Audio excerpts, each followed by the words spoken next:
Good morning, good afternoon, good evening, wherever you are in the world. This is REGANELITE here. Hello everyone, hope you're all doing well. Welcome to episode 76 of the Snowflake Viewpoint, where we cover news from the UK, some of the latest news that's been happening maybe today and yesterday. How you guys doing? Hope you all had a good weekend and are ready for the week ahead. We are dual streaming live here on youtube.com/ReganElite and on twitch.tv/ReganElite1. The date and time of this live stream is the 28th of October 2024 at 8 PM UK time. You might notice that the hour is off in some parts of the world. That's because the clocks went back an hour here in the UK. In some parts of the world, some parts of Europe, I think, went back an hour as well, potentially. Correct me if I'm wrong as well. So there may be a different time now from when you are watching this, so I just wanted to point that out there to those in the chat who may or may not be aware. Got One Angry Pagan lurking there in the chat with the evening badgers. Evening, One Angry Pagan. Looking forward to the first. Guys, remember, just a reminder, next month, the Thursday, the 14th of November, myself, One Angry Pagan, Daily Blase, and All Shorts will be coming together for the first ever Snowflake Round Table. Do join us for that if you can. It will be a very interesting discussion. We'll be talking about some of the news, or some of the latest news and whatnot. It will be, I hope to do a monthly thing of it. Even if it's just with same people, or maybe some new people and new faces, I think it would be a great thing, obviously, to get discussions going. So do put that note on your calendar. Thursday, 14th of November. I definitely plan to do one in December as well, and I'm already looking for one or two faces for that one as well. Jao, good to see you, buddy. Hope you're doing well, and anybody else who may be lurking in the chats, either chats as well. Right, let me just remove. For some reason, I've still got Discord on. For some reason, which is not a very good idea. So I got quite a few stories. So the first one, guys, I've been obviously waiting to talk about this one here, because I haven't really covered it in a video or shorts or anything. But let's address this story, you guys. So this first one from Sky News. A Labour MP suspends the Labour Party has suspended the MP Mike Amesbury after video showed him punching a man in the street. The video then showed the MP from Roxcon and Hensbury punching a man who fell to the floor. Mr. Amesbury then hit him repeatedly before members of the public intervened.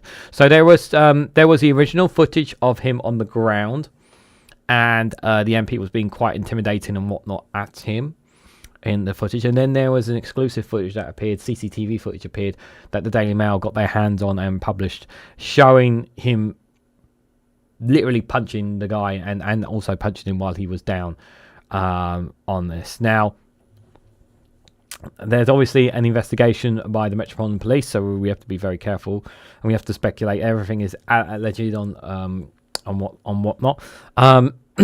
First and foremost, I really do hope he does step down, regardless of whatever the investigation and outcome is. I think it would be beneficial to him and to his constituents. I think that in that perspective, obviously, I think Labour responded in the right way, removing the whip straight away from him. It was the right thing to do. Like, no questions asked. There's no exceptions whatsoever for doing what he did. 91 Leeds and Ben Shaw, good to see you both there. I hope you're doing well.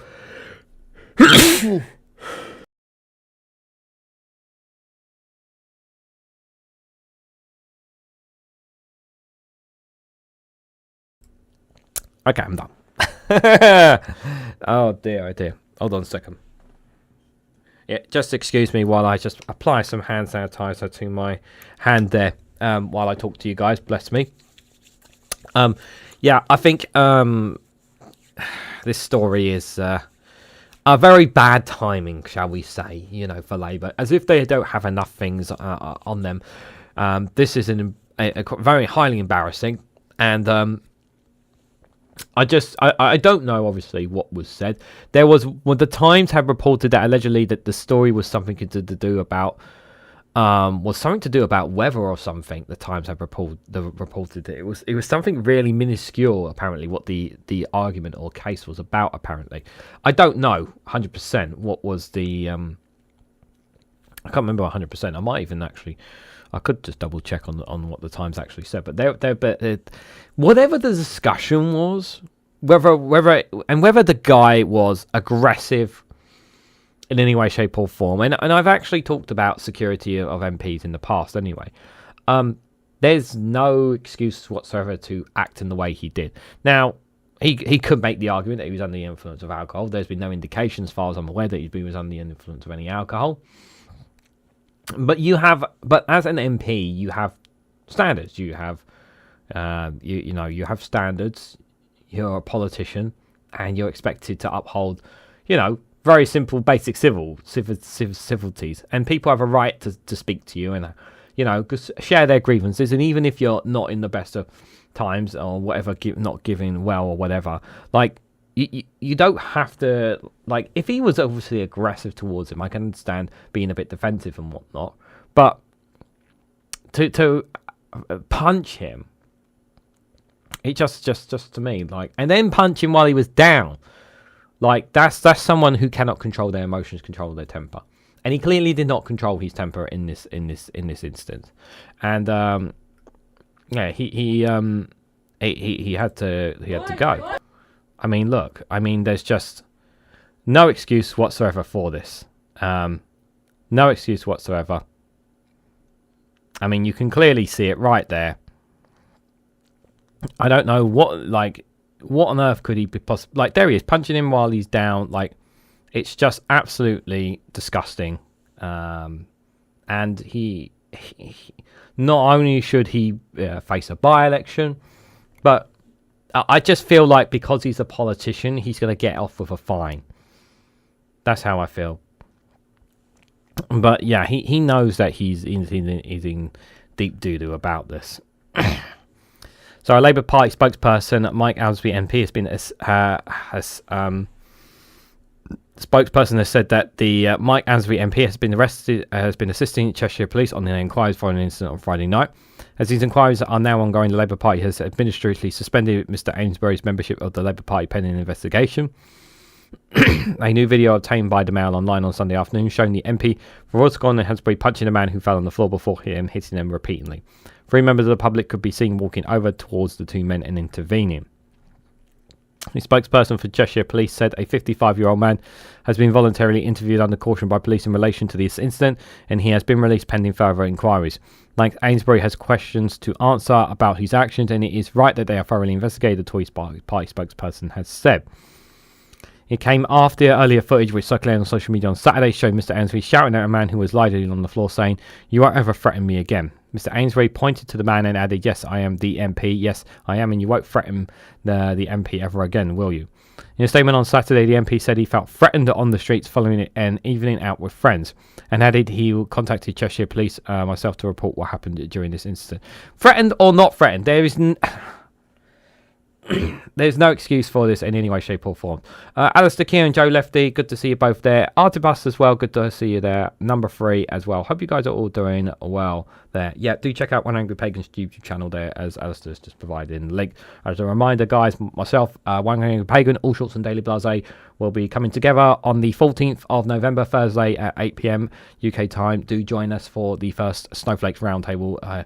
Hope to be a monthly thing that I do with not just with them or maybe some other collaborations with others. Do join us for that. I'm very looking forward to it. Just to remind those who are just coming in now. In a statement on Saturday, the MP said he felt threatened on the streets following an incident out with friends, adding that he contacted Cheshire Police to report myself to report what happened during this incident. He knew what he did. And he responded appropriately after the incident, reporting himself to the police and whatnot. But it doesn't change what he did. And I just want to put this out there because obviously, like, there was obviously, I think a video I did not, I think it was today or yesterday, about obviously about concerns and safeties of MPs, you know, about them doing their surgeries. And I think, you know, that's something that should be discussed in the chat as well. Good evening, Dave McGuinness. Hope you're doing well, buddy. Sorry, I missed the 4 PM chat. I had too much work to do today, I'm afraid. I hope you guys had a good show, albeit.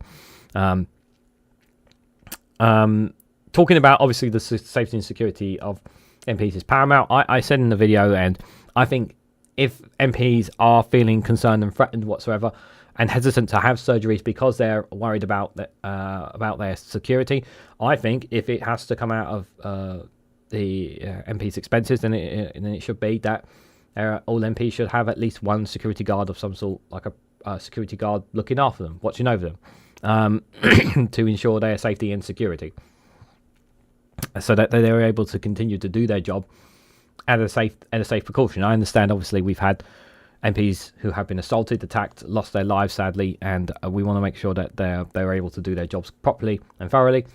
We could also understand if some would not want to have a security with them at 24/7 as well, but I think that should be an option for MPs. And yes, it should come out of taxpayers' expenditure. I know people are not going to like that, but the safety of politicians are absolute paramount, and you just wonder that if there was somebody there, security, whatever there, perhaps maybe they might have been able to de-escalate the situation. I don't know. We don't know the full conversation, so we can only speculate on the conversation. But he will not be lasting long, that's for sure.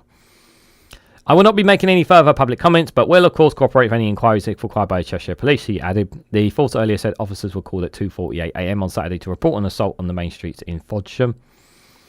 Cabinet Minister Pat McFadden told Sky News the footage is very graphic when asked if he was appalled by the video.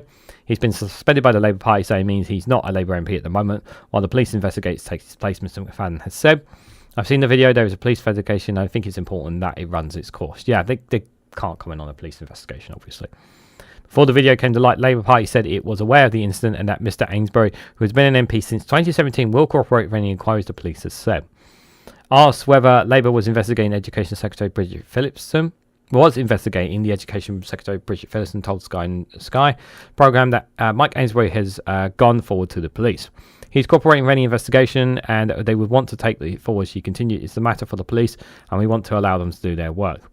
In July last year, a 56-year-old man was convicted of stalking Mr Amesbury at his constituency office in Frodsham, where prosecutors said he had been staring through the glass and asked guards about the level of security. Sky News has approached Mr Amesbury for comment. That's an interesting story there. I don't know if that's connected to it at all, but it's possible.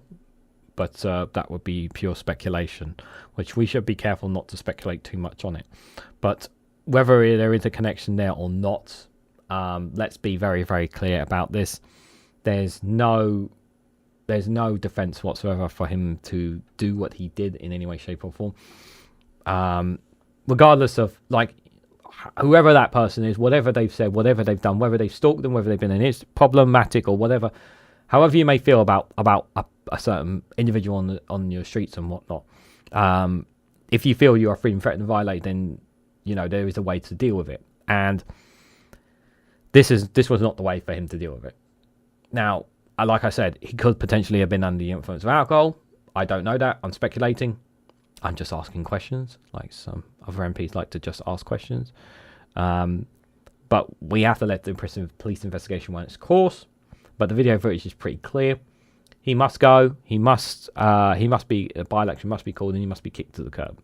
But unfortunately, the ball is in his court. Whether or not he can stay on as an MP or not is, unfortunately, he can't be kind of pushed out. He's lost the whip, so he's not a Labour MP anymore. But he can still, he's still an active member of Parliament, which is, I hate that system. There should be so there's some kind of system where the constituents, if they vote, if there's enough votes or something to push them out or something. I think there was. I hope so, but I'll have to wait and see. Mr. E, good to see you there, buddy. Hope you're doing well. Just gonna have a quick look in the comments before we go to the next one. It's not so much a video, not so much an article, but more of a video, which I want to share with you guys. First instance of my works, my legs are next to me if I leave the area if I'm forced. End the argument by force. My techniques are, sorry, let me read that again from Jow. My first techniques are by words. Next, my legs to leave the area, and if forced, then end the argument by force. I went into martial arts to be a calmer, not more aggressive. That's a very good way of putting it. I should do martial arts. I can still do it at this age. I should do. Discipline is something that would be very helpful to me. Dwayne Pagan, I grew up having to scrap to prove that I wasn't just going to be a victim. Physical bullying lessens dramatically after one particular violent event. Yeah, it's not nice that you have to go that way, unfortunately. But yeah, it's different for everyone, unfortunately. Given the increased threats to MPs, I'm kind of not surprised that some MPs would respond to this way. Yeah, I understand. Says Dwayne Pagan. I understand. Obviously, some people feel threatened, and that's totally understandable. That's why I generally propose some kind of guaranteed security for all MPs, with like a 24/7 like a guard. And yet, yes, I know it will come out of taxpayer money. I know people don't like that, but at the end of the day, these are politicians that make political decisions for us, whether we like them or don't like them, whether we like the decisions or don't like the decisions, good or bad. Majority are bad, but I'm going to say SNPs are okay. SNP's good, and Green Party good. We'll say them at least. But, we don't want anything to happen to any MPs. We don't want any of them physically assaulted, attacked or worse or murdered or anything like that whatsoever. We don't want that, as much as how we feel about certain politicians. Their security are paramount, but I want to stress that my idea of obviously having at least one security guard with them 24/7 does not mean that they still can't have surgeries, does not mean that they still can't have engagements, it still does not mean that they still can't do their jobs. It is just it's just security there if they need it. If they're in a situation where they feel threatened or intimidated or whatnot, that person is there. That person there is to protect them just in case. No, it's a security, just a protection there, security, an extra piece of security, and I think that's something they should have a serious debate on there. And I think that's really, really important. I detest bullies and liars. They are usually the same, says Jow. Yeah, Mr. E, don't give money if you're struggling, buddy. Yeah, don't give money if you're struggling. In all seriousness, yeah. All right, so I want to show you this footage, guys, that you've probably seen from. If you haven't seen it from Robespierre's video, but I want to show. You probably might have seen it from Robespierre's latest video, but I wanted to talk about this anyway. So apparently the Chancellor is not in a very good spot with the Speaker. So I'm going to play the video. I have to do it with no cam because of the way the video is, because this is off Sky News. But I want to play it to you guys anyway. Would be helpful if I have my headphones. Let me know if the volume is too loud or too low, guys. Hopefully it won't be too loud for you guys. It is totally unacceptable to go around the world telling everybody rather than these members. They were elected by the constituents of this country and they deserve to be treated better. In media interviews last week, the Chancellor announced that she intended to introduce changes to the fiscal rules relating to the funding of day-to-day spending through tax receipts and to the measurement of the public debt.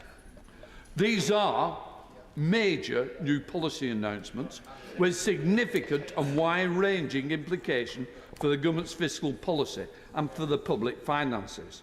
It is evident to me they should therefore have been made in the first instance in this House.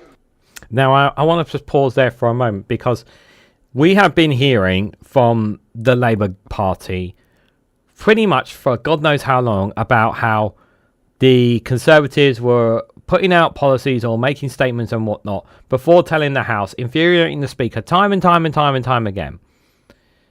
And what is Labour doing? Labour are doing the exact same thing that they were criticising the Conservatives for doing. Yeah. And not to the world's media. I am very, very disappointed that the Chancellor expects the House to wait nearly a full week to hear repeat these announcements in the budget statement on Wednesday. Honourable members may be wondering how they will get a seat on Wednesday. Well, to be quite honest, the way it's going, you won't need to. We'll have all a verdict first in here. It's not acceptable. I don't want it to continue, and I want to treat this House with the respect it deserves. I'm not whether this side or that side. It is totally unacceptable to go around the world telling everybody rather than these members. They were elected by the constituents of this country, and they deserve to be treated better, whatever. And isn't it funny? When it was the previous party, it was the opposite side that was complaining to me. Get your acts together, all sides. Treat members with respect. Treat members with respect, he says. Well, yeah. And then obviously, this was obviously when she was over in America talking about it, when, yeah, she should have been telling the Speaker. And the Speaker's obviously kicked off. Now, you can call it a bit of drama and whatnot, but here's the thing. Here's the thing that kind of got me when I was thinking about this, you guys. Like, to me, like, hold on, I'm just gonna let's put this over here, right? To me, this story obviously comes to me as Madmon, good to see you there, and Simon, good to see you both. Hope you guys are doing well.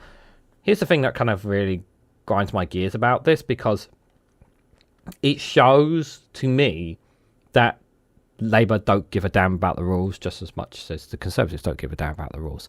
And obviously many people will be vigorously trying to defend the Labour government, defend the Labour Party, in terms of obviously that they're not like the Conservatives, that they're going to be different, they're going to be better, they're going to make things better, yada yada, ABC, right? Because we've had they've been out for 14 years. This is tomorrow. Wednesday's going to be the first ever budget, Labour budget, and there's going to be a lot of pressure on this.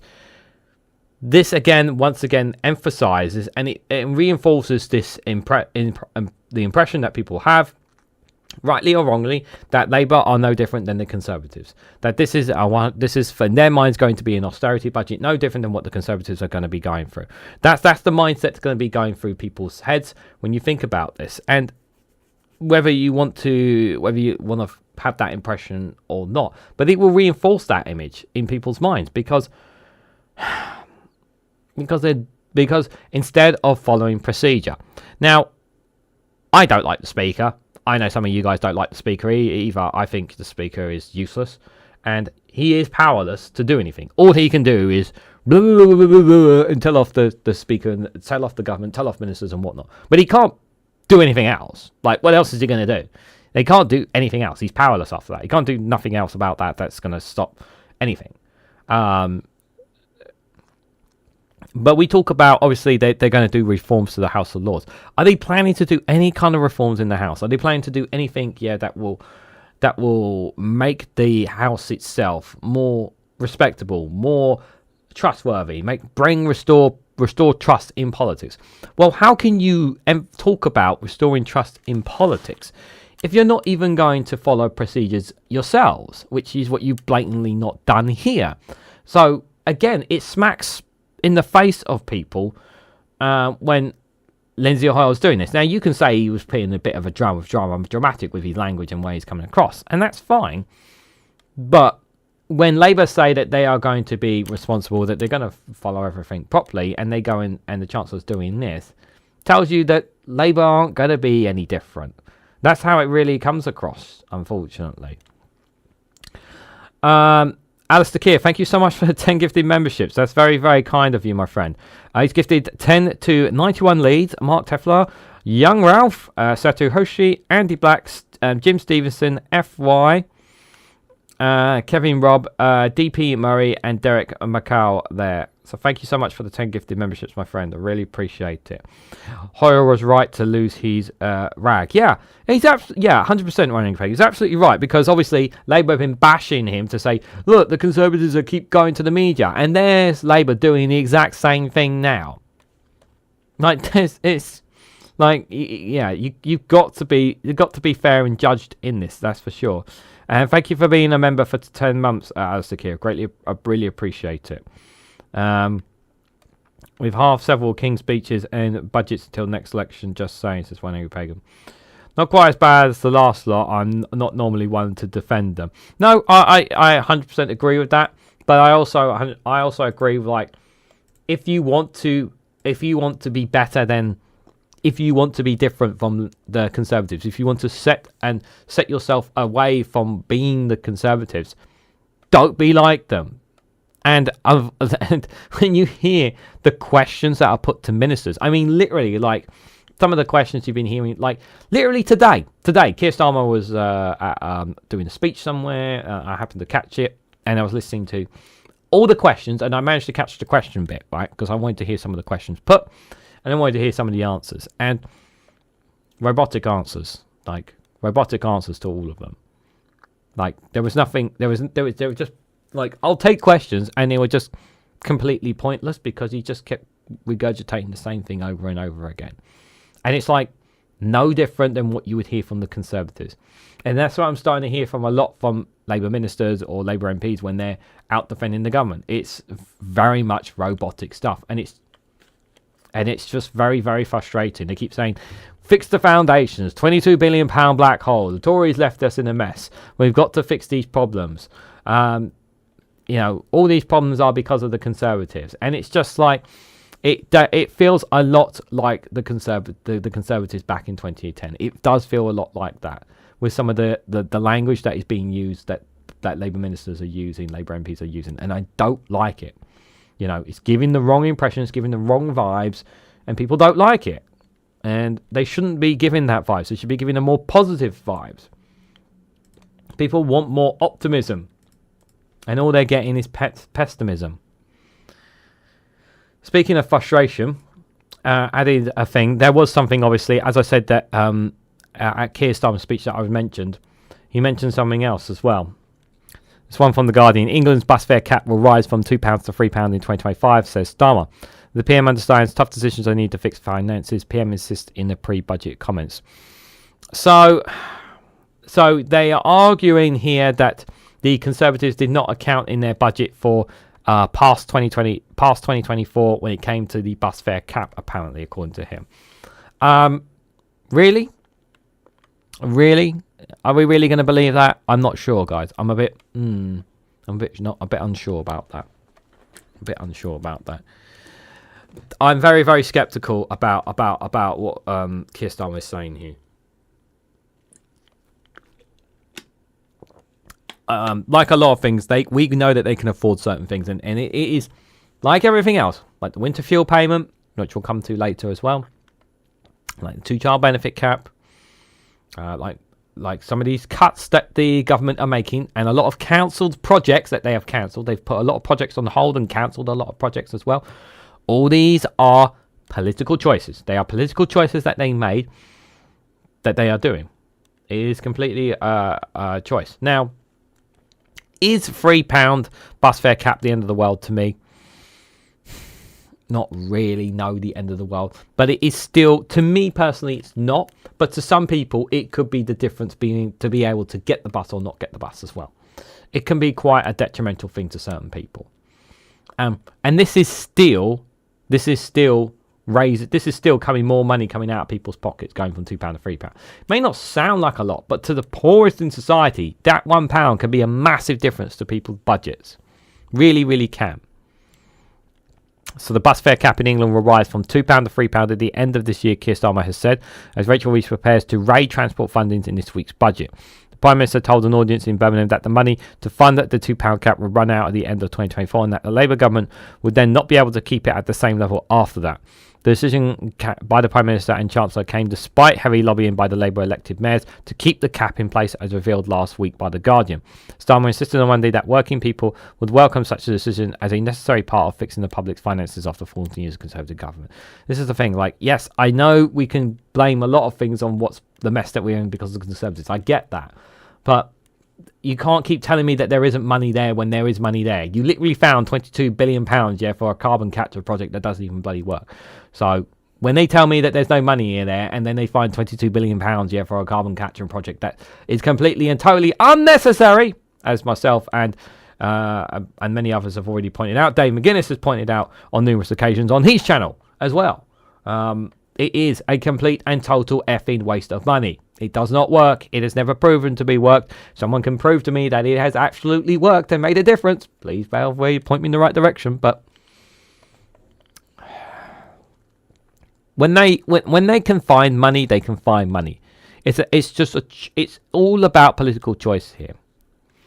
The Tories only funded the £2 cap until the end of 2024, and therefore that is the end of the funding in relation to the £2 bus fare, Starmer said. I do not know that this matters, particularly in rural buses. That's why I'm able to say to you this morning that in the budget we'll announce that there will be a £3 cap on bus fares until the end of 2025, because I know how important that is. So I'll be there in the budget. It'll be there in the budget on Wednesday. Well, all I can say is at least they have compromised with a cap still. They could have turned around and said to everyone, no, we're not keeping this cap. We're getting rid of it altogether. So that's the only grace that you can take out of this story. That instead of keeping the £2 cap, they're raising it to £3. At least they're not scrapping it. That's the only saving grace you can put out of this, to be fair. It's understood that the bus fares in at least one major city will now rise as a result, with local leaders worried about the impact it will have on long-term passenger numbers. The Prime Minister was giving a pre-budget speech in Birmingham to set expectations before what ministers warn will be a painful budget for many people, including planned rises to national insurance, capital gains tax and inheritance tax. And Starmer senior ministers have spent the last few days defending their plans to increase taxes, despite having promised not to raise national insurance in their election manifesto. There is something else I just want to add with regards to the tax rises that could be coming on Wednesday. Just before that, Alistair Kidd, thank you so much for the £5 super chat. To be fair, the black hole is covered so they can either do a giveaway or tax high budget, in my opinion. So it'll be the latter, saying it now as so it's an excuse. Yeah, I do agree that there definitely seems to be some playing about with the money, because obviously they can say face of, you know, the perception obviously as we have, and many of us knew this when they were going in, was that even I said this as they were going in, there were going to be more skeletons in the closet. There was going to be more problematics than what we knew when Labour were coming in. We knew that. But to say that the public should have to pay for some of the to pay out for some of the to fix, like so-called fix the foundations and all this malarkey. Why can it not be the wealthy that pays out for this stuff? This is my criticism towards it. The wealthy and the richest in society should be paying out for this. And the thing here about now, apparently there's going to be national insurance increase on employers, not employees, because they're regarding as protecting working people. And I absolutely agree with the premise of when people will ask me what the definition of working people. Well, I'll go exactly with what Max Roberts-Pierce said on his channel with regards to working class people, and that is those who pay PAYE in their pay slips there, where they pay on a PAYE there. That's what you would class as working people, in my opinion. No, I do not consider a landlord a working class person. No, and I do not consider Kimmy Bacanot, despite working in a McDonald's for maybe 10 minutes and then deciding that she couldn't handle it, as a working class person, even if she's worked 10 minutes in a McDonald's perhaps. I would consider myself a working class person, having done more than 18 to 20 years of working of proper job. But I wouldn't say that this self-employed job that I'm doing now is working class. I said working class, but you can make differentiations about it. But either way, the point is obviously about this so-called national insurance hike on employers.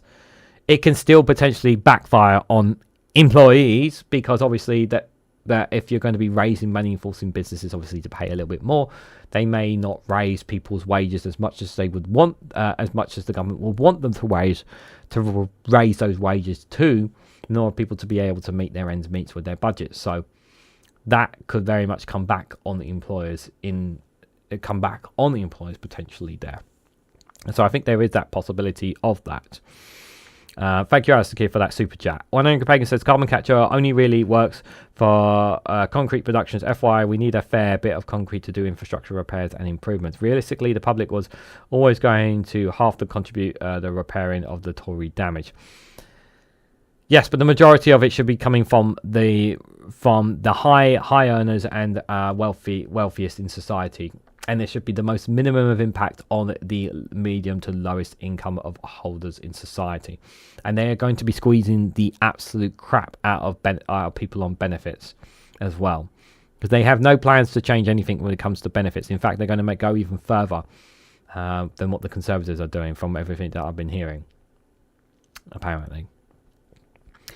Just want to remind you guys as well, before I go any further as well, this Wednesday I will be covering the budget in full. I will be covering Prime Minister's questions, and I'll be covering the budget in full. There will only be one video in the morning on that day. That'll be the one at 8 p.m. normal time, and then I'll be covering Prime Minister's questions and the budget in full. So it will be a very long live stream for me. So if you guys want to watch the budget along with me, you're more than welcome to do so. I may pause one or two times in between, but I will avoid obviously talking over when they are talking, because obviously I want to hear what they have to say, and I'm sure you guys want to hear what they have to say as well. So if you do want to watch the budget along with me, you're more than welcome to do so this Wednesday. And obviously we'll follow up on it on Wednesday night with a Snowflake watch, as well as other stuff as well. So Starmer and his senior ministers spent the last few days defending their plans to increase taxes, despite having promised not to raise national insurance in their election manifesto. Much of the debate is centred on who counts as a working person. Given Starmer's repeatedly promised to protect such people, the Prime Minister sought to refrain that debate on Monday, insisting that working people would welcome difficult decisions to fix the country's economy. It is people who pay the price when their government fails to deliver economic stability, he said. They've had enough of slow growth, stagnant living standards and crumbling public services. He promised this week's budget would help deliver better days ahead, saying it is our intention to take tough decisions up front. In the here and now, we can rebuild the country on that stable foundation, and you can take that from the tough stuff coming in this budget. But asked whether he can guarantee that taxes will not rise in the future budgets, he said, "I'm not going to resist the temptation to say at no point there will ever be an adjustment to everything else in the future." And like, I want to make this clear because this has been made out of a piece here this has been made out by a few articles here, but he's basically saying not ruling out more tax rises in the future. The reality is, regardless of whatever comes out on the budget, he can't say that anyway. He can't guarantee more tax rises in the future. Because obviously things can change between now and then. Like, there can be events there could be global events that can impact our economy that will force us to raise taxes even if we didn't want to. There are many other reasons. So, no, I don't bother with PMQs. That's all right. You don't have to watch PMQs. You can come and watch when the budget is on if you want to do that. Number 3, it's entirely up to you. So he can't guarantee that. He cannot guarantee that. No politician can stand up and say, we will not raise taxes after this budget. There will be no tax raises after this budget. He can't guarantee that. You know he can't guarantee that. So to ask him that question and say, can you guarantee that? No, of course he cannot do that. Because obviously, we need to see obviously the changes and see what the budget is and see how the impact after the budget is as well. From some reports, obviously, I've seen a bit of Big Magic's video as well, but this budget's not looking very good as well, according to reports from Bloomberg and Financial Times as well, just to add more concerns to this budget. Many in Labour are concerned, however, that the Prime Minister's promise of better times ahead will not be enough to shield them from a voter backlash after this week's budget. And Richard Parker, the Labour mayor from West Midlands, introduced Starmer at the Birmingham speech, but Parker is understood to be one of those particularly concerned about bus service, which the combined authority is subsidising by 50 to 70 million a year. While the spending of many government departments is likely to be cut this year to help close what the Chancellor says is a £22 billion funding shortfall, it's funny how they have this £22 billion short in fund hall and then they find £22 billion for carbon capture. It's funny that. Starmer did announce an additional £240 million to help job seekers find work.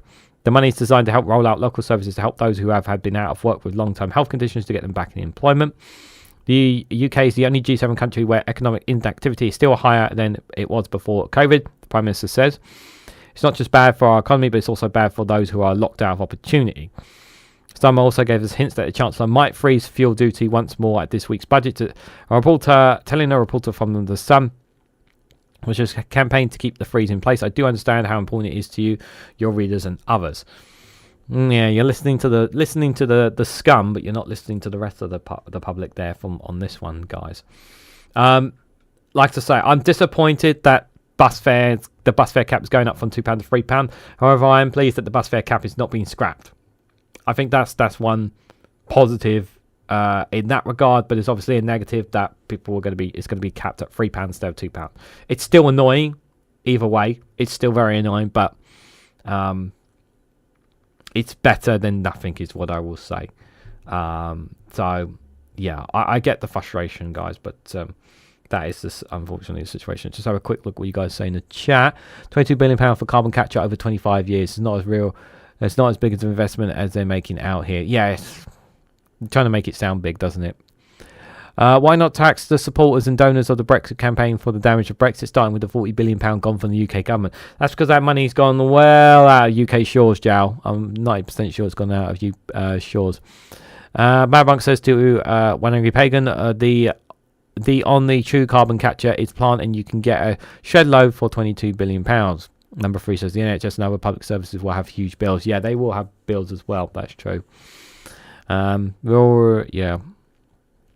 The wealthier struggle to make donations.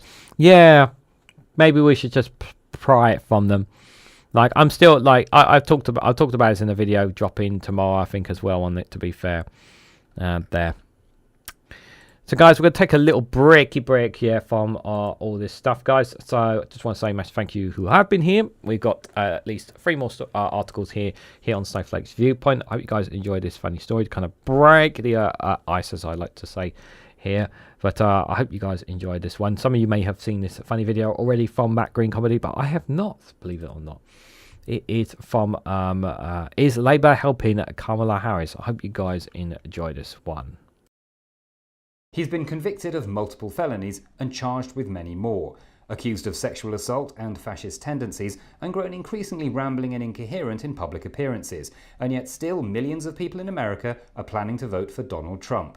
There's only one thing that might swing it: getting a few British Labour Party members involved.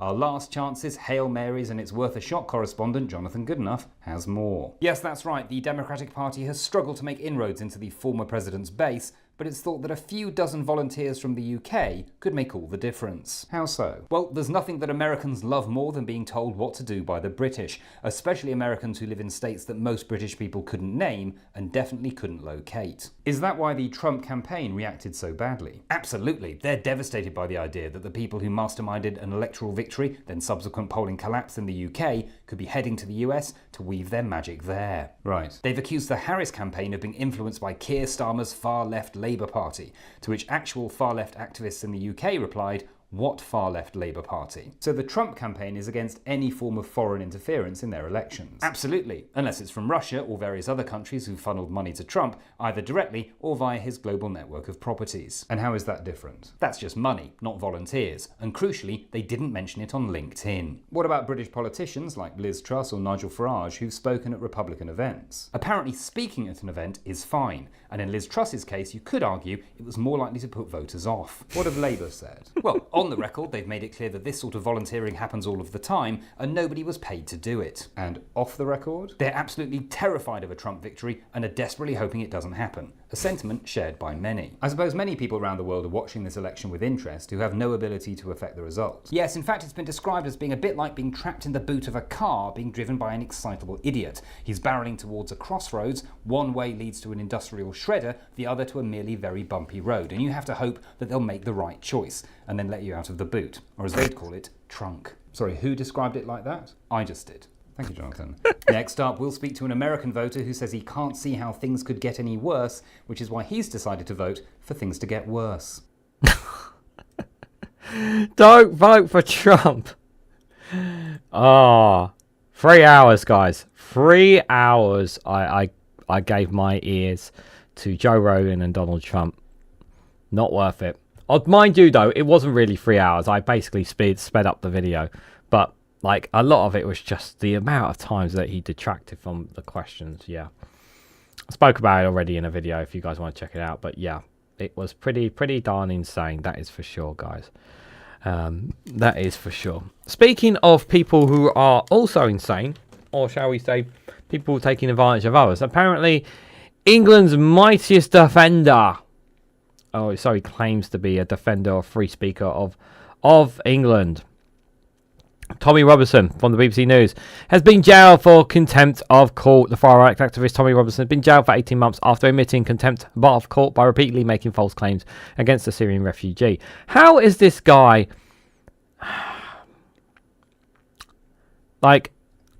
this guy has scammed so many people out of their money. And I really do feel for people who have fallen for this, who have been shimmered out of their money to support this guy. It's absolutely crazy. I really do feel for them. And there seems to be apparently obviously a breakup between Tommy Robinson and Nigel Farage as well now.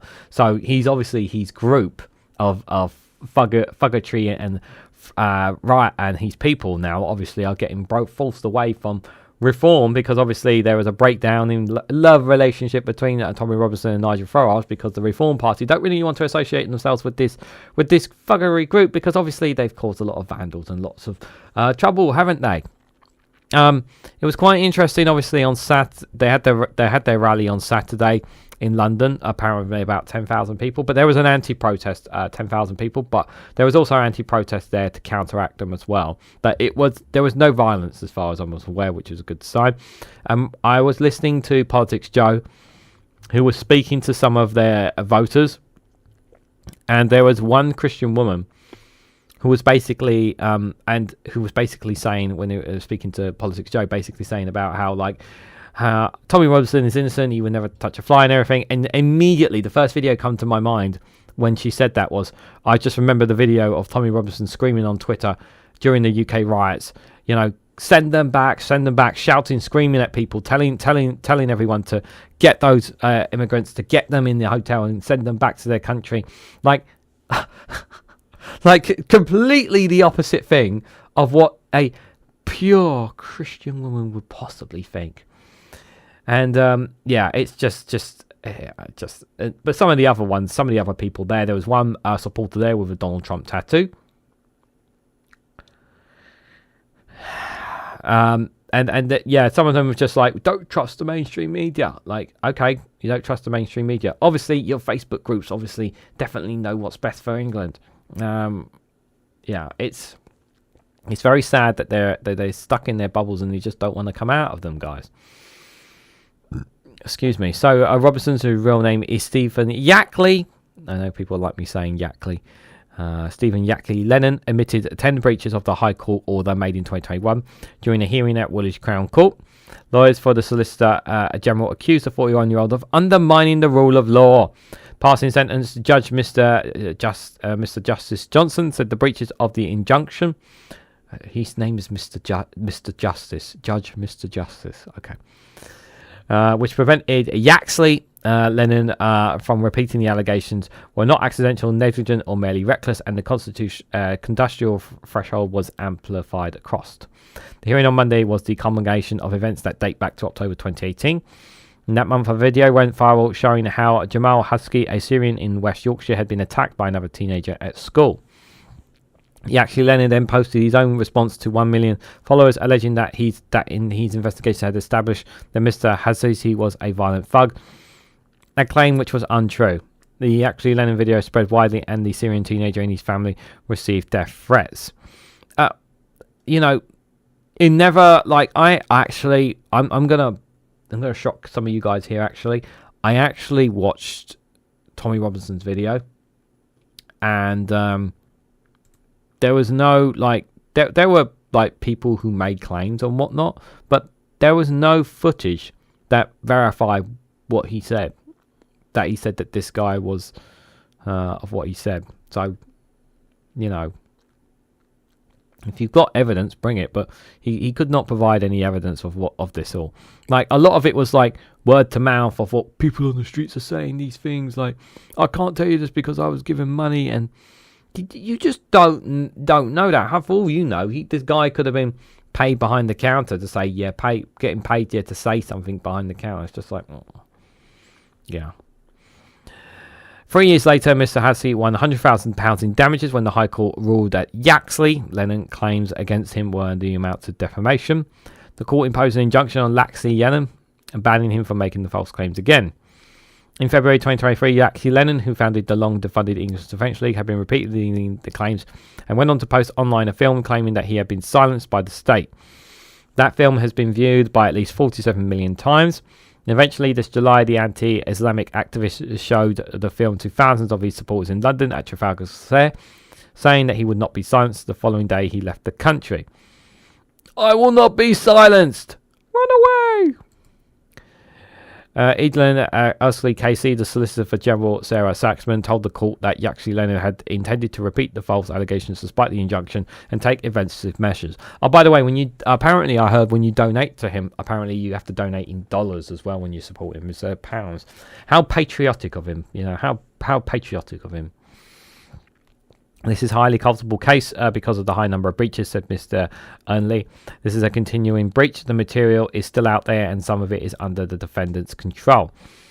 Sasha Waltz KC for Yaxley Lennon said he was a journalist who had been following his principles and was a passionate believer in free speech.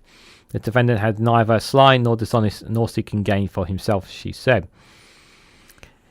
She says he was such a controversial figure that he may be placed in solitary confinement by prison governors. He has occurred, as has occurred the last time he had been jailed. There was medical evidence that he had previously suffered trauma, panic attacks, and nightmares. Jailing Yaxley Lennon for 18 months, Mr. Justice Johnson said, in the democratic society underpinned by the rule of law, court orders must be obeyed. Nobody is above the law. Nobody can pick and choose which laws or which injunctions that they obey or which they do not. Even if they believe that an injunction is contrary to their views, they must comply with the injunction. Otherwise, they are not entitled to make themselves up as a judge in their own court. Otherwise, the administration of justice and the rule of law will break down. He was forced to come back anyway because the clock was running in his time in the EU. He had to come back to UK anyway. The judge said the contempt of court had been aggravated because the defendant had repeated the claims after beginning the proceedings against him, and he had not taken steps to stop the false claims continuing to be in his circulation. The sentence could be in the future be cut by 4 months of defendant showed by the court that he had taken steps to remove the offending film. But the judge added the defendant has not shown any indication to comply with the injunction in the future. All of his actions suggest that he regards himself as above the law, and that's the problem. He does consider himself above the law. And he knew he was breaking the law, but he didn't care. He still wanted to stick to what he believed was his truth and his principles, even though what he was doing he knew was against the law. The case was the fourth contempt case he has faced. He has previously received a suspended sentence and a 6-month jail term. Yaxley Lennon had been separately charged with failing to unlock his phone for police when he was stopped and questioned at a port under counter-terrorism powers. He will appear in court in relation to that allegation in November. Yeah, didn't want to unlock his phone. I wonder why. Yeah, it's very hard to hear, you know, like, you can't defend, like, what he's doing is just outrageous. Like, what he's getting contempt for. Like, the guy is a con man. He has conned people out of their money. Like, people actually think that he's going to save, like, he is their savior of some sort. It's just, it's not going to be the case at all. He's not going to be someone who's going to save them from save England or some sort.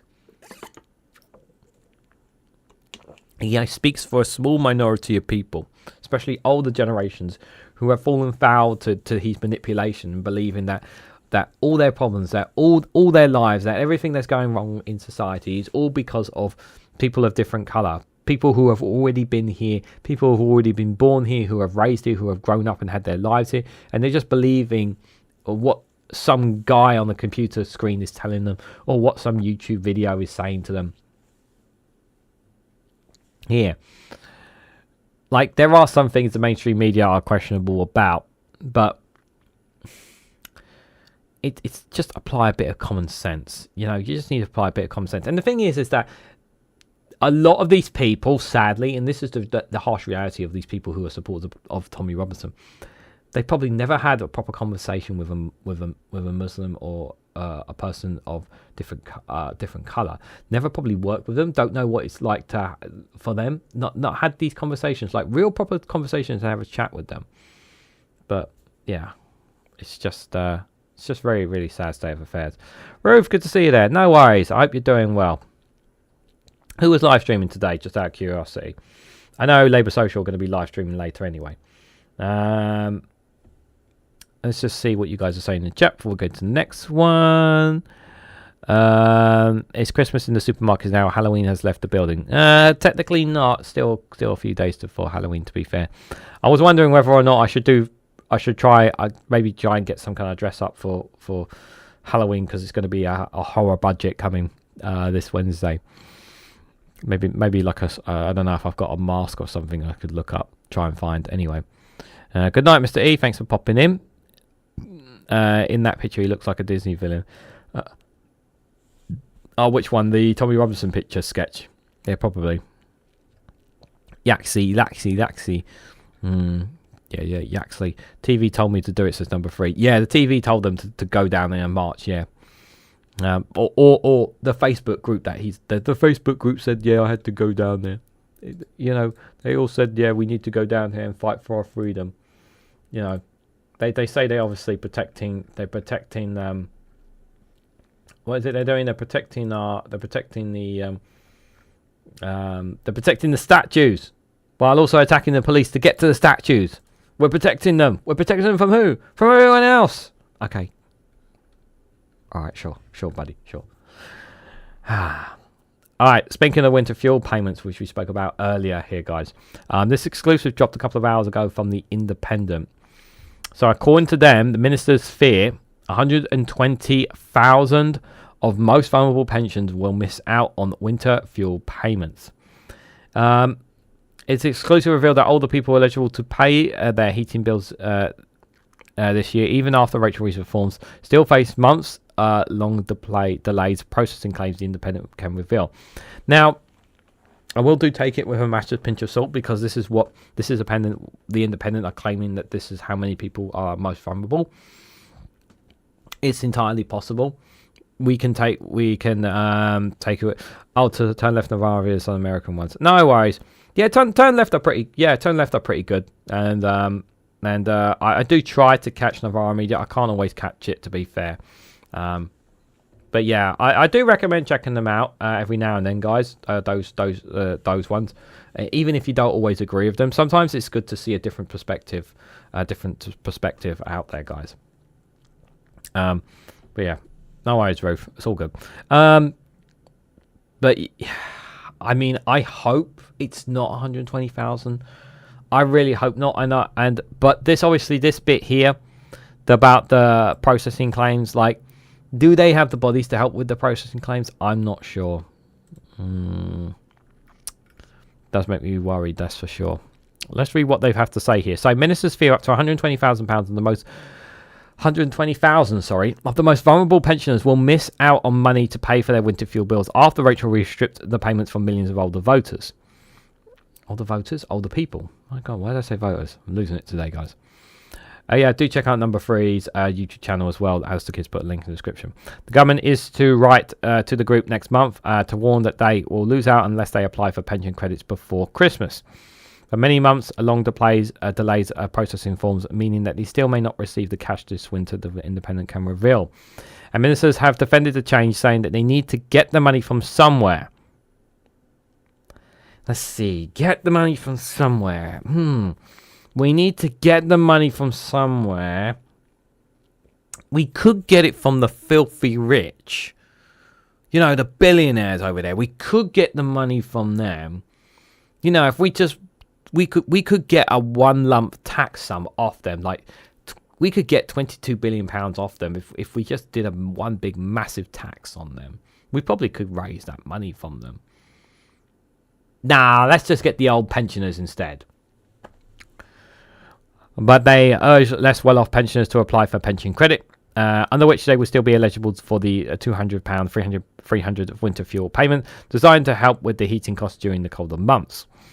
Now ministers are to write to tens of thousands of pensioners to warn that they could still be eligible for cash.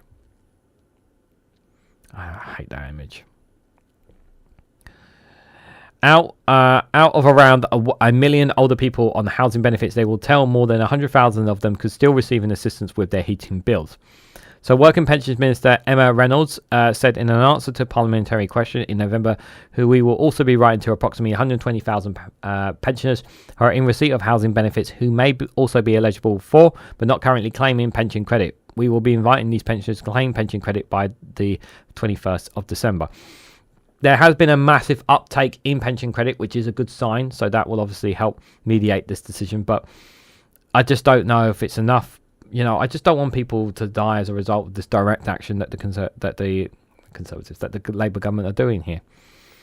Anne Davis, Plaid Cymru's Work and Pension spokesperson, who asked the question, said she was deeply disappointed by the government's refusal to expand the winter fuel payment eligibility to include other vulnerable groups. The impact on pensions facing rising energy bills and the cost of living crisis could be devastating, she warned. I'm also disappointed that these pensioners have yet to be informed, with the DWP only planning to write to them in November, given delays in processing payments. There is a real risk that they may not receive the money this winter, leaving many to struggle through the bitterly cold winter months without support. Our pensioners deserve to live in a warm, digitally and securely winter, she added. And this news comes surveyed by the National Association of Welfare Rights Advisors, the NAWRA, that shows many of its members are facing lengthy waits, with 45% reportedly their clients are expecting an average of delays of between 12 weeks and 6 months, and 17% said that the figure was more than 6 months. 6 months wait! It's actually sometimes in the UK, it's actually more colder in January and February than it is in goddamn now, November or December as well. Alistair Keir, thank you so much for the £5 super chat. I really appreciate your support, buddy. Scottish Government or wastemongers are having to face a court case for waiting to face a court case for winter fuel cuts in the beginning of 2025 under Scottish law regionally.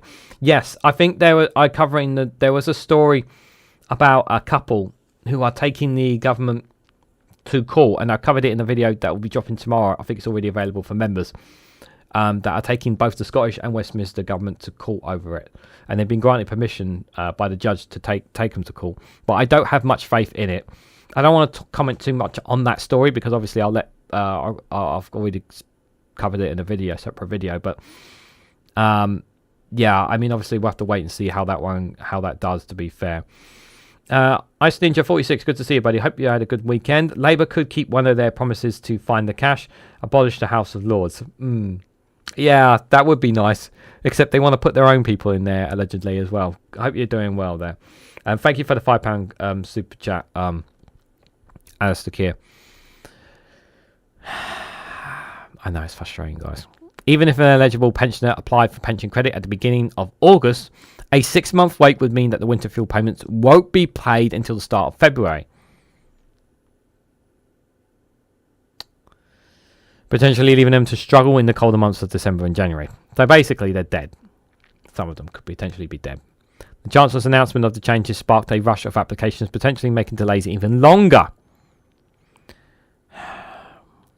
Applications for pension credit designed to keep the top up in incomes and pensions who have less than £218.15 a week to live on have soared since the Chancellor's announcement, piling more pressure on the system. Even including the period before the change was announced, the average processing time for applications was around 8 weeks. DWP figures between the 3rd of June and October the 7th show.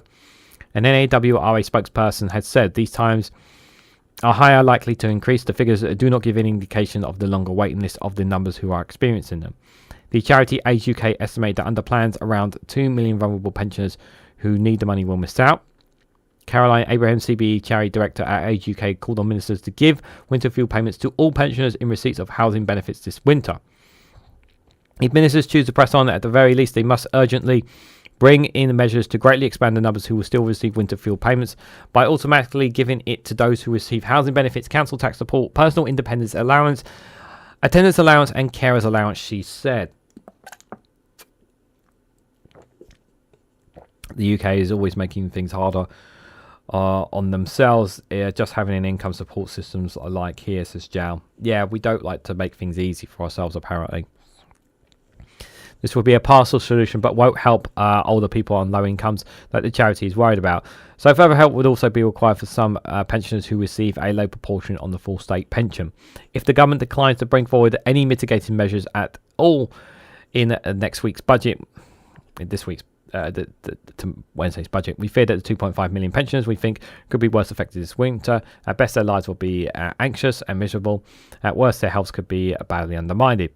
Steve Darling, the Liberal Democrat Works and Pensions spokesperson, said nothing short of distressing that the pensions minister is yet to write to thousands of pensioners who may be able to write this winter fuel allowance.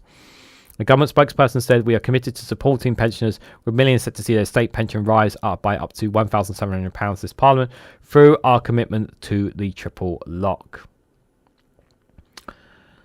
I've waited 66 years for my state pension plus 1 month, says number 3. I'm sorry to hear that. 66 years plus 1 month. Waited that long, and my state pension is going to come a very long time because they keep raising it, obviously, next generation, where they'll get to a point where they will, I generally believe one day the governments will turn around and say, you don't need a state pension, you can make it off your private one. You know, if you don't work for a living, you don't get no pension. I think that's where it's going to come at some point. But final thoughts on this is obviously, like, I fear for obviously many vulnerable people out there that do not and should not in any way need to feel this whatsoever. It's not right in any way, shape or form, and it's very disheartening to say the least, guys.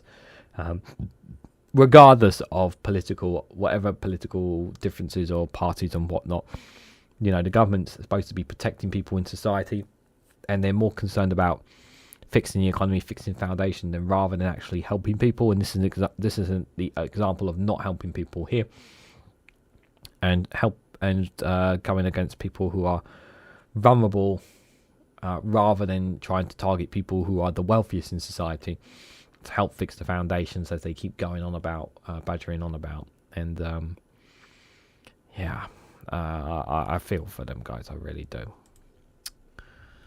Pensioners, don't worry, keep yourself warm and he won't put you in prison as they are full. I just hope they do keep warm. We don't need T5 as number 3. I know you've got a phone or a computer to use now, to be fair. Seriously, it's an income system for everyone. It does work. Sometimes it's annoying, but perhaps not just very fair, but at least it's clear and just. Mr. E, my Waynes are asleep. Had one earphone in. Are you talking about the trickle up effect, not the effect? No. One angry pagan says none of this can be changed immediately. It takes longer to fix, make things, than it does to break them. This is a long and durous process, and expecting otherwise is just unrealistic. Yeah, that's a fair point. One angry pagan, and I totally agree with that. And totally agree with that statement. There's if things are to improve, we've got to give Labour a chance to do them as well. But at the same time, there needs to be some needs. To me, it's like, while I understand the needs that they need to make changes, that we like to think that they're going to make changes that will be beneficial to us in the future, safeguards of protections of people need to be assured as well. And there's no guarantees that all these people, and like it says here, like this is not, it's multiple outlets have been saying that pensioners are vulnerable here. Multiple. And they keep saying pension credit, pension credit, pension credit. Well, we've heard from people who say that they can't meet the pension credit threshold. They can't meet it. So what are they supposed to do? There's just nothing they can do. There's just nothing they can do, guys. So just before I go to my last piece, guys, I just want to remind you guys, if you haven't already, hitting the like button, sharing across social media, so others notify this live stream, subscribing does help as well. And like Alistair Keir, who has been extremely generous today, if you want to financially support me in the work that I do, you can just become a YouTube member for just 99p. It makes a massive difference. It financially supports the work that I do here. And you get access to lots of benefits, costs such as custom emojis, members community post. Whenever you comment on my videos, I give a response back. It takes a couple of days, but I do respond back to comments whenever you make on my videos as a member. And also gets you early access to additional content. So early access content that's dropping tomorrow and Wednesday is already available to members already, and you get all that for just being a 99p member. So thank you to anyone who has been a member. It is greatly appreciated. Other ways you can financially support me is buy me a coffee as well. You could always do it from that way. The links for that is in the description, or you can join the Patreon as well. And like I said on my Patreon post today, and I'll just remind any paid members who are here, I will be bringing out paid content. It's on my jobs list to do tomorrow, so don't worry, Patreons, I will be doing that. But there is obviously still the free content for Patreons dropping on there as well. But paid content, I will be working on that tomorrow for you guys, I can assure you. And also, guys, if you want to, I probably will do after this live stream as well. If you want to join me for after chat on Discord, you're more than welcome to join me as well for that as well. I want to do it today rather than Wednesday, because I think, Wednesday's going to be quite a long haul. So if you guys want to join me for a Discord after chat, you're more than welcome to do so as well, before we wrap up as well. I just realized I haven't got my other funny video up. How have I screwed this up? That's not very good.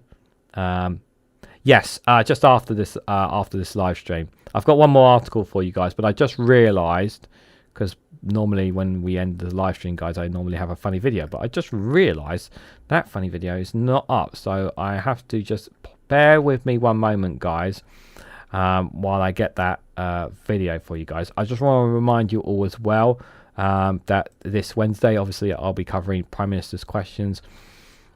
And we'll be... Where's the video? Oh, no, that's not good. I'll be covering the... where is it gone?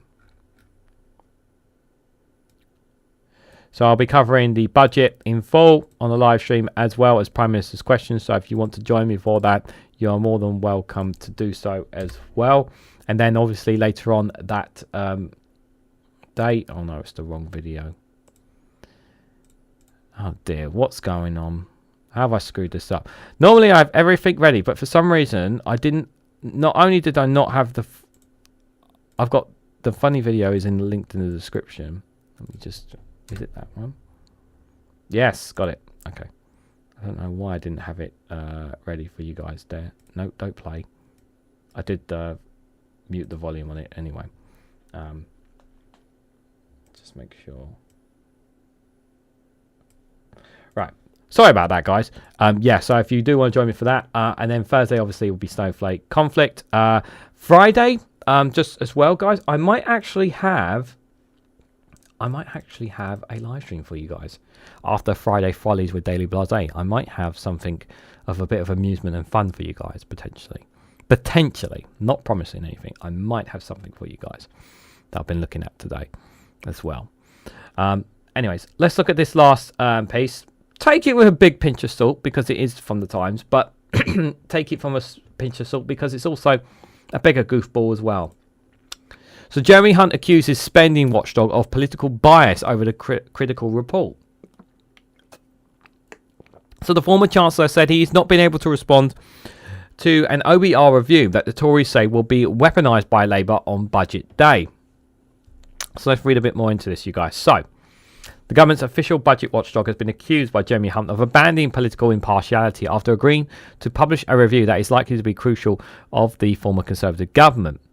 Labour is said to be planning to weaponise a report by the Office of Budget Responsibility, which is expected to raise serious concerns about the transparency and credibility of the last government spending plans. The watchdog started the review after Rachel Reeves claimed in July that there was a £22 billion black hole in the public finances. The Times have been told that the findings of the review will make difficult reading for the Tories. Yeah, it will basically say they threw away money, they made promises they couldn't keep. Essentially, but in more detail. They said to be in line with the letter from Richard Hughes, the chairman of the OBR from July, which suggested that Treasury had not made them aware of significant overspends in departmental budgets before the last budget in March. We've been made aware of the extent of these pressures at a meeting with the Treasury last week, he wrote. If a significant fraction of these pressures is ultimately accommodated through higher EDL departmental spendings in 2024-25, this would constitute one of the largest overspends against the DFL's forecast outside of pandemic years. But in a letter to Hughes, Jeremy Hunt, or not the other word beginning with C, the former Chancellor questioned why he had not been contacted to report to the OBR's findings before the publication of its report, which is likely to be released at the same time as Wednesday's budget. Yeah, it's quite interesting that it's going to be released at Wednesday's budget. Why are they doing that, guys? He said the failure to consult him before its publication amounted to an inappropriate political intervention. I do not believe publishing a review with criticisms of the main opposition party on the day of the budget is consistent with political impartiality, he wrote. Why am I kind of agreeing with the Chancellor here? Why is this not being shown after the budget? Why is this being reported? Why is this coming out on the day of the budget? If this is true. Nor in doing so without asking for views on its contents from the people with whom political responsibility laid at that time. Proceeding in this way could cross a line in which would be impossible to defend as anything other than a political intervention. Hunt said he also had serious concerns about the way the report was announced with no prior notice at the same time as a highly political statement from the Chancellor of the Exchequer in the House of Commons. At the time, Reeves highlighted the OBR's intervention in the Commons. This is incredibly serious, she said. This is why I came to this House today to set out the £22 billion overspend compared to what the government has set out in the previous budget. In his letter, Hunt said the comments alongside that announcement gave the impression that the OBR had prejudged the outcome. He added, I believe having an independent physical watchdog is vital for the UK's economic credibility. That's why you bullshitted them at your time. You BS'd them. You lied to them about the money. And your party also had a prime minister that introduced a budget without any kind of economic checks whatsoever and balances from the OBR in the first place. Like, my God. Why is my chat on top messages and not all messages? Turn that back on. It's just crazy, yeah. A former governance source says it's deeply concerning and serious to see the OBR acting in what is an overly political way, directing and undermining their independence as part of the shameless Labour ploy to justify tax rises they planning all along. This political stunt breaks every precedent in the book, and no serious cabinet secretary or Treasury permanent secretary would let it stand. The real scandal and disgrace is to not even give those with political responsibility at the time any sight in advance. A senior Tory raised concerns that Labour would attempt to weaponise the review. They compare it to the Conservatives' treatment in office, a note left by Liam Bray with the former Chief Secretary to the Treasury for his successor saying that there was no money left. It was a joke. This was a joke thing. Why are we still talking about this? For fuck's sake. A Treasury spokesperson declined to comment, but a Labour source said the government respects the independence of the OBR like Jeremy Hunt used to do. Yeah, he used to do. Sato Hoshi, good to see you there. Hope you're doing well. Was Martin Briggs in the chat? Someone said Martin Briggs. I didn't. Has he popped up here? Oh yeah, there he is with Snowflake. Good to see you there, Martin. Hope you're doing well. In a letter back to Hunt, Hughes said the OBR's review was concerned with the adequacy of the information and assured provided to the OBR by the Treasury regarding departmental spending. The findings and recommendations solely concern the institutional relationship between the OBR and the Treasury, does not disclose advice provided to ministers nor comment on or refer to the conduct of decisions of ministers, he wrote. He added that he did not think it was necessary or appropriate to provide ministers of the previous government with access to the contents of the report and its conclusions before publication. Yeah, so basically Jeremy Hunt is basically saying, I should have seen it before it comes out. And well, you might kind of play around with it a little bit. I'm a little bit skeptical about you kind of having full acknowledgement of it. But, you know, because, you know, your budget was shit. And you didn't give all the numbers to the OBR, apparently. Because if it's to be found, apparently, according to because even the OBR was apparently saying that they weren't told the full facts as well. Wouldn't it be interesting, though, guys? Here's a crazy thought. Here's a crazy thought that's just been sprung on my mind when I was just thinking about this, right? What if Jeremy Hunt what if the OBR was told to lie about Jeremy Hunt's numbers? Possibly. Is it entirely possible that it could have been politically altered by Labour to lie about the actual figures that Jeremy Hunt actually gave at his budget to make them look like the Conservatives were even more out of control? I'm just asking questions.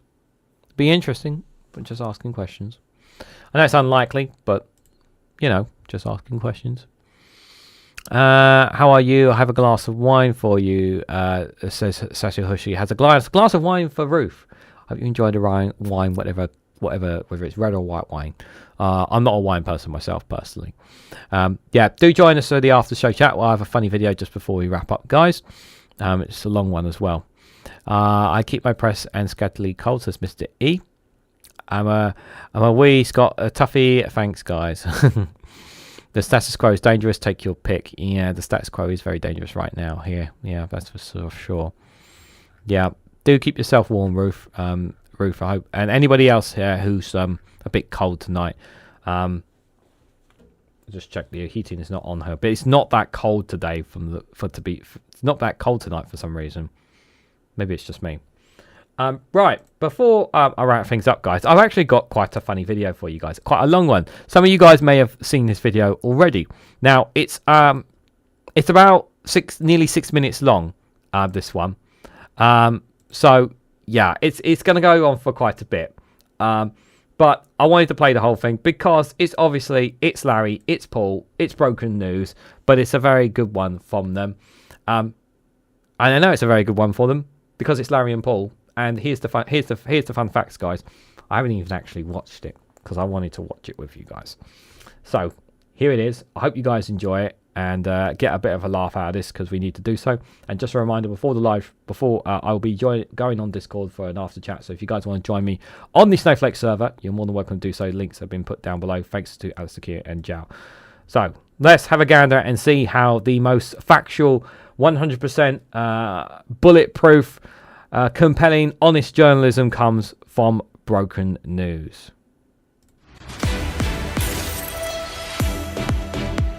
And welcome back to Broken News, where it's time to get to the nub of things. Our weekly catch-up with senior correspondent Smithers Nubb. Thank you for being with us, Smithers. Good evening, Stephen. And I suppose there's just one story on everybody's mind at the moment. It's been going on for some time now, and it seems unlikely that it's going anywhere. No, indeed. And there does seem to be a complete lack of international will to address it. As many as 28 legally binding UN Security Council resolutions have been broken so far, yet the UN seems unable or unwilling to take action on what the UN itself has called Israel's continuing genocide. Wait, Smithers. I was, sorry to interrupt, in fact, though, talking about Sir Keir Starmer receiving free tickets and then meeting Taylor Swift. It's the story that just won't die. Is it? Yes, of course, Stephening, and many up in arms about the PM getting tickets to a music concert, apparently. People not stopping talking about that one. But no new details since the last time we reported it. Perhaps then we should move on, Smithers, because, well, big news out of the Lake District recently. Yes, Stephening. An eye-opening story, this one. Yes. The Lake District, of course, one of the, if not the most beautiful part of the country. Yep. Imagine this, if you will, a nice warm summer's day. Oh, you lovely. decide to go for a dip with your brother in the cool waters. Nice. And as you get in, bobbing about together, those crystal clear waters Yes. turn out to be nothing but human effluents. No, what? Because more than 140 million litres of sewage, it's been revealed, have been illegally pumped into Windermere over the course of 3 years. United Utilities failed to report any of it. One of the most beautiful lakes in the country being used as an open sewer. Smithers, sorry, I was referring to Kate Middleton's brother James, sharing lovely memories of him and her going on holiday in the lakes when they were younger. She was very competitive, apparently. Was she? Great. Was there any more to that story, or? Well, it's interesting, isn't it, to hear about the Princess of Wales's early life? Not particularly.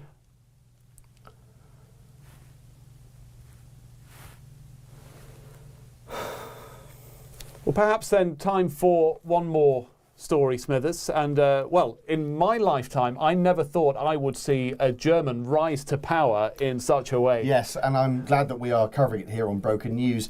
The AfD, or Alternative für Deutschland, are on the rise in Germany. Of all countries, for a populist far-right party to take hold. Sorry, Smithers, I was talking about the New England manager. Oh, fuck off!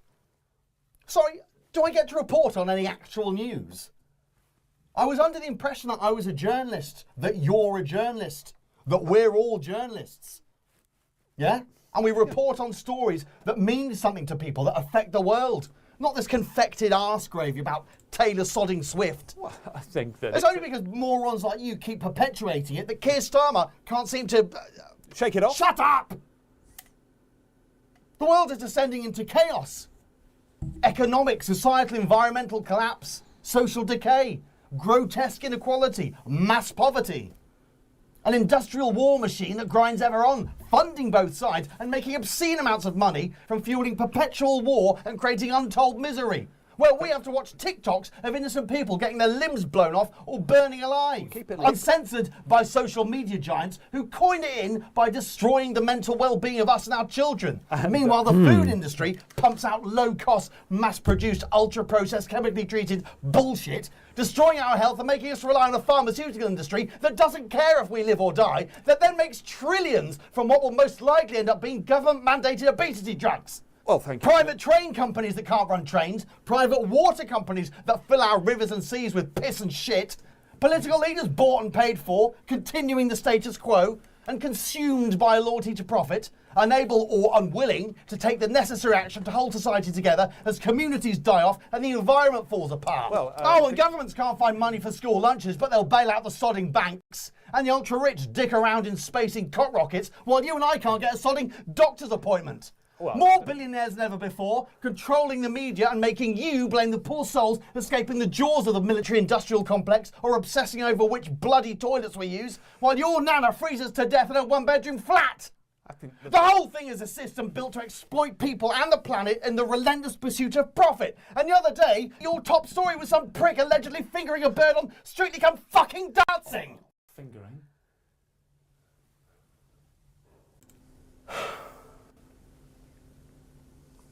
Nice story. Reports confirmed that she is in fact a total bitch. What a lovely story. That's all from Broken News. You're up to date.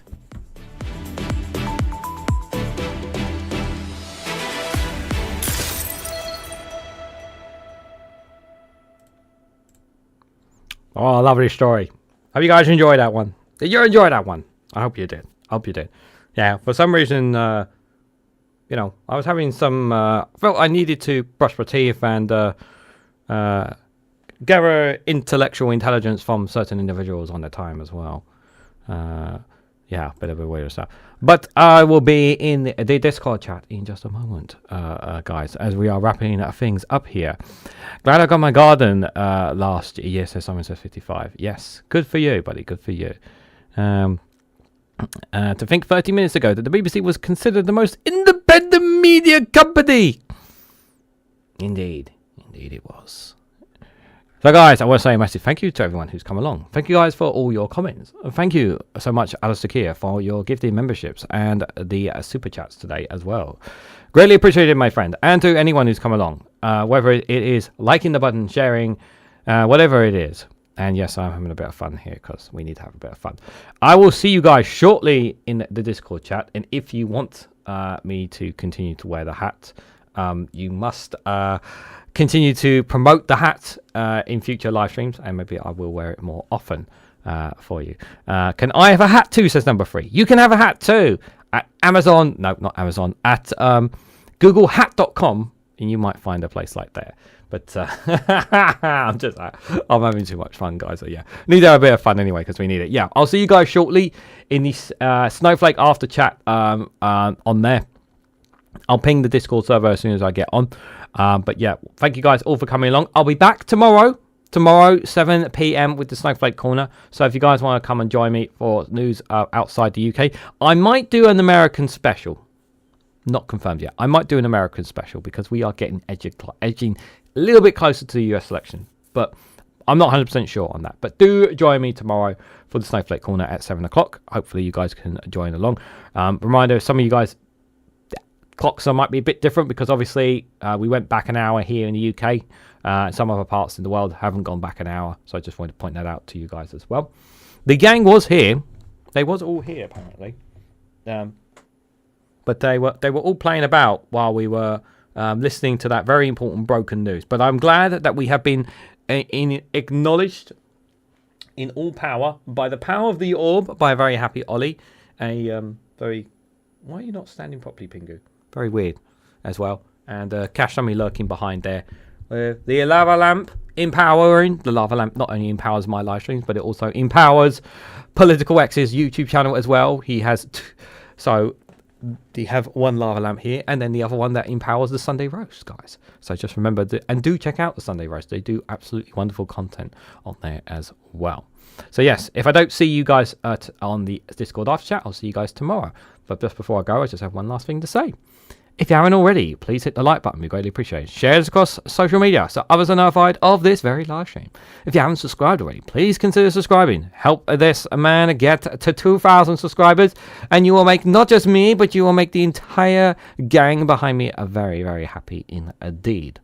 But if you also want to go one step further and financially support me and the work that I do here, you can do so by becoming a YouTube member for just 99p. Or you can join me on Rumble or Patreon for exclusive content on those platforms.